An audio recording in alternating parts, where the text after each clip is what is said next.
ಅಕ್ಕಿ ಮತ್ತು ಹೆಸರುಬೇಳೆ ಚೆನ್ನಾಗಿ ತೊಳೆದಿಟ್ಕೊಂಡಿದ್ದಾಗಿದೆ. ಅವರೆಕಾಳನ್ನು ಸೇರಿಸ್ಕೊಳ್ಳೋಣ. ಫೈನಲ್ ಆಗಿ ಅವರೆಕಾಳಿನ ಪೊಂಗಲ್ ಈ ರೀತಿಯಲ್ಲಿ ರೆಡಿಯಾಗಿದೆ. ತಪ್ಪದೆ ಒಂದ್ಸಲ ನೀವು ಟ್ರೈ ಮಾಡಿ. ಇವಾಗ ಅವರೆಕಾಳು ಸೀಸನ್ ಅಲ್ವಾ, ತುಂಬ ರುಚಿಯಾಗಿ ಮಾಡ್ಕೊಳ್ಬೋದು. ನಮಸ್ತೆ ಎಲ್ಲರನ್ನು ಸುಸಿಸ್ ಕಿಚನ್ಗೆ ಸ್ವಾಗತ ಮಾಡಿಕೊಂಡು ಇವತ್ತು ಅದ್ಭುತವಾದ ಅಡುಗೆ ಮಾಡ್ತಾ ಇದ್ದೀನಿ. ಬನ್ನಿ ಹೇಗೆ ಮಾಡೋದು ನೋಡೋಣ. ನಾನು ಮಾಡುವ ಅಡುಗೆಗಳು ನಿಮಗೆ ಇಷ್ಟ ಆಗ್ತಿದ್ರೆ ದಯಮಾಡಿ ಸಬ್ಸ್ಕ್ರೈಬ್ ಮಾಡಿಕೊಂಡು ನಿಮ್ಮ ಫ್ರೆಂಡ್ಸ್ ಆ್ಯಂಡ್ ಫ್ಯಾಮಿಲಿಗೆ ಹೆಚ್ಚು ಶೇರ್ ಮಾಡಿ, ಲೈಕ್ ಮಾಡಿಕೊಂಡು ವಿಡಿಯೋ ವಾಚ್ ಮಾಡಿ, ನನ್ನ ಚಾನಲ್ಗೆ ಸಪೋರ್ಟ್ ಮಾಡಿ. ನಾವಿವತ್ತು ಸೂಪರ್ ಆದ ಅವರೆಕಾಳಿನ ಪೊಂಗಲನ್ನು ಮಾಡ್ಕೊಳ್ಳೋಣ. 1 ಕಪ್ಪಷ್ಟು ಅವರೆಕಾಳನ್ನು ತೊಗೊಂಡಿದ್ದೀನಿ, 1 ಕಪ್ಪಷ್ಟು ಹೆಸರು ಬೇಳೆಯನ್ನು ತೊಗೊಂಡಿದ್ದೀನಿ, 1 ಕಪ್ಪಷ್ಟು ಅಕ್ಕಿ.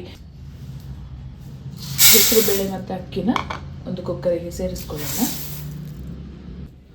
ಅಕ್ಕಿ ಮತ್ತು ಹೆಸರು ಬೇಳೆ ಚೆನ್ನಾಗಿ ತೊಳೆದಿಟ್ಕೊಂಡಿದ್ದಾಗಿದೆ. ಅವರೆಕಾಳನ್ನು ಸೇರಿಸ್ಕೊಳ್ಳೋಣ. ರುಚಿಗೆ ತಕ್ಕಷ್ಟು ಕಲ್ಲುಪ್ಪನ್ನು ಸೇರಿಸ್ಕೊಳ್ತಾ ಇದ್ದೀನಿ. ಒಂದು 4 ಹಸಿರು ಮೆಣಸಿನಕಾಯಿನ ಕಟ್ ಮಾಡಿ ಸೇರಿಸ್ಕೊಳ್ಳೋಣ. 1.5 ಇಂಚಷ್ಟು ಶುಂಠಿನ ಸಣ್ಣದಾಗಿ ಕಟ್ ಮಾಡಿ ಸೇರಿಸ್ಕೊಳ್ಳೋಣ. ತೆಂಗಿನಕಾಯಿಯನ್ನು ಕಟ್ ಮಾಡಿ ಹಾಕೊಳ್ಳೋಣ. 1 ಟೇಬಲ್ ಸ್ಪೂನ್. ಒಂದು ಸಣ್ಣ ಮಿಕ್ಸಿ ಜಾರ್ ತಗೊಂಡು 1 ಚಮಚದಷ್ಟು ಪೆಪ್ಪರ್ ಕಾಳನ್ನು ಸೇರಿಸ್ಕೊಳ್ಳೋಣ. 1 ಚಮಚದಷ್ಟು ಜೀರಿಗೆ ಸೇರಿಸಿಕೊಂಡು ತರಿಯಾಗಿ ಪೌಡ್ರ್ ಮಾಡ್ಕೊಳ್ಳೋಣ. ಈ ಹದದಲ್ಲಿ ತರಿಯಾಗಿ ಪೌಡ್ರ್ ಆಗಿರಬೇಕು.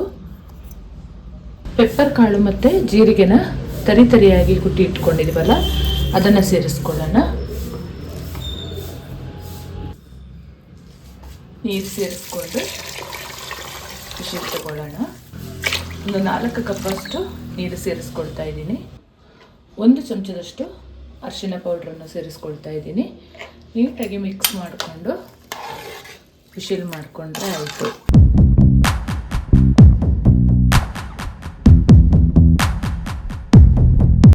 ಈ ಹದದಲ್ಲಿ ಅವರೆಕಾಳು ಬೇಯಿಸ್ಕೊಂಡಿರಬೇಕು.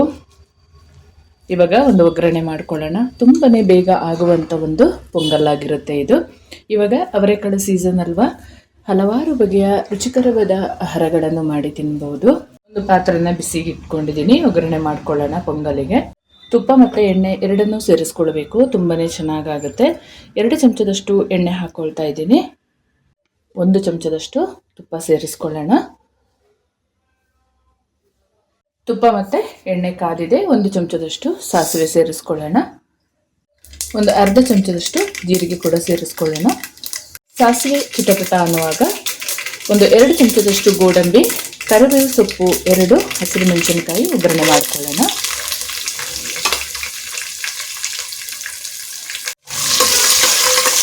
ಚಂದ ಮಿಕ್ಸ್ ಮಾಡಿಕೊಂಡು ಇಂಗು ಸೇರಿಸ್ಕೊಳ್ಳೋಣ.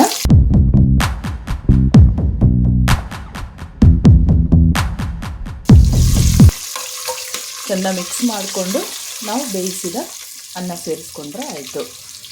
ಸ್ವಲ್ಪ ಬಿಸಿನೀರು ಇಟ್ಕೊಂಡು ಅಡ್ಜಸ್ಟ್ ಮಾಡ್ಕೊಳ್ಬೋದು. ತೀರಾ ಗಟ್ಟಿ ಇದ್ದರೆ ತೆಳ್ಳಗೆ ಮಾಡ್ಕೊಳ್ಬೋದು, ಅದು ಕೂಡ ಚೆನ್ನಾಗಾಗುತ್ತೆ.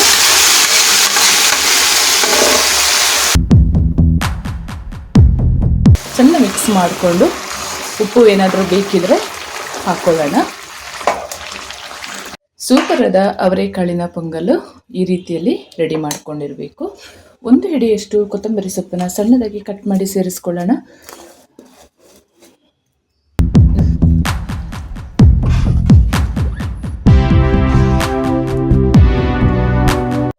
ಫೈನಲ್ ಆಗಿ ಅವರೆಕಾಳಿನ ಪೊಂಗಲ್ ಈ ರೀತಿಯಲ್ಲಿ ರೆಡಿಯಾಗಿದೆ. ತಪ್ಪದೆ ಒಂದ್ಸಲ ನೀವು ಟ್ರೈ ಮಾಡಿ. ಇವಾಗ ಅವರೆಕಾಳು ಸೀಸನ್ ಅಲ್ವಾ, ತುಂಬ ರುಚಿಯಾಗಿ ಮಾಡ್ಕೊಳ್ಬೋದು. ಅವರೆಕಾಳಿನಿಂದ ಹಲವಾರು ಬಗೆಯ ಅಡುಗೆಗಳನ್ನು ಮಾಡಿ ತಿನ್ಬೋದು, ತುಂಬ ರುಚಿಯಾಗಿರುತ್ತೆ. ಅದರಲ್ಲಿ ಅವರೆಕಾಳಿನ ಪೊಂಗಲ್ ಕೂಡ ಒಂದು. ಇವಾಗ ಟೇಸ್ಟ್ ಮಾಡ್ಕೊಳ್ಳೋಣ. ತುಂಬಾ ರುಚಿಯಾದ ಹಸಿ ಅವರೆಕಾಳು ಪೊಂಗಲ್ ಈ ರೀತಿಯಲ್ಲಿ ರೆಡಿ ಮಾಡ್ಕೊಂಡಿದ್ದೀನಿ. ಒಂದ್ಸಲ ನೀವು ತಪ್ಪದೆ ಮನೆಯಲ್ಲಿ ಟ್ರೈ ಮಾಡಿ. ಇವಾಗ ಅವರೆಕಾಳು ಸೀಸನ್ ಅಲ್ವಾ, ಹಲವಾರು ಬಗೆಯ ಅಡುಗೆಗಳನ್ನು ಮಾಡಿ ತಿನ್ಬೋದು. ಅದರಲ್ಲಿ ಅವರೆಕಾಳಿನ ಪೊಂಗಲ್ ಕೂಡ ಒಂದು. ಹಾಗೆ ನಾನು ಮಾಡುವ ಅಡುಗೆಗಳು ನಿಮಗೆ ಇಷ್ಟ ಆಗ್ತಿದ್ರೆ ದಯಮಾಡಿ ಸಬ್ಸ್ಕ್ರೈಬ್ ಮಾಡಿಕೊಂಡು ನಿಮ್ಮ ಫ್ರೆಂಡ್ಸ್ ಆ್ಯಂಡ್ ಫ್ಯಾಮಿಲಿಗೆ ಹೆಚ್ಚು ಶೇರ್ ಮಾಡೋದನ್ನು ಮರಿಬೇಡಿ.